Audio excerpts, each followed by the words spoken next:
Cameroon एक खूबसूरत मुल्क है जिसमें मुतनव्वे मनाजिर हैं, सरसब्ज़ और शादाब से लेकर वसी सवाना तक, जो वस्ती अफ्रीका में वाक़ है। कैमरून का दारुल हुकूमत है। विकिपीडिया की तफसीलात के मुताबिक 2024 में कैमरून की आबादी 29 मिलियन से ज़्यादा है।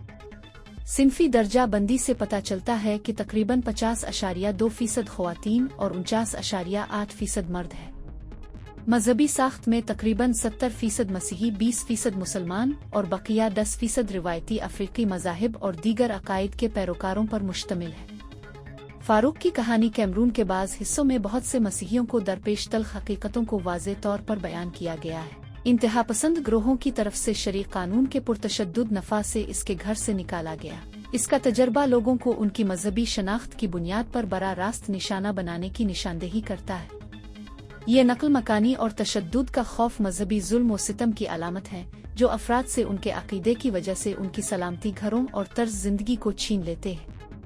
ओपन डोर्स जैसी तंजीमों की तरफ से फराहम करदा मदद फारूक जैसे लोगों के लिए एक लाइफ लाइन पेश करती है, जो इंसानी इमदाद की फौरी ज़रूरत को उजागर करती है और उन अक्सर नज़रअंदाज किए जाने वाले बहरानों के बारे में आगाही में इजाफा करती है। फारूक का तजर्बा मजहबी आज़ादी की अहमियत और उससे इनकार करने पर तबाहकुन नताइज की वाज़े याद दहानी का काम करता है।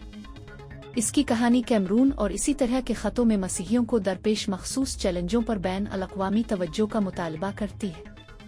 ये मुसलसल इंसानी मदद, मजहबी आज़ादी की वकालत और ऐसे तवील अलमुद्दती हल की ज़रूरत पर जोर देता है जो इस तरह के जुल्म व सितम की बुनियादी वजूहात को हल करते हैं, इस बात को यकीनी बनाते हुए कि फारूक जैसे अफराद हिफाजत के साथ जिंदगी गुजार सकें और बगैर किसी खौफ के अपने अकीदे पर अमल कर सकें।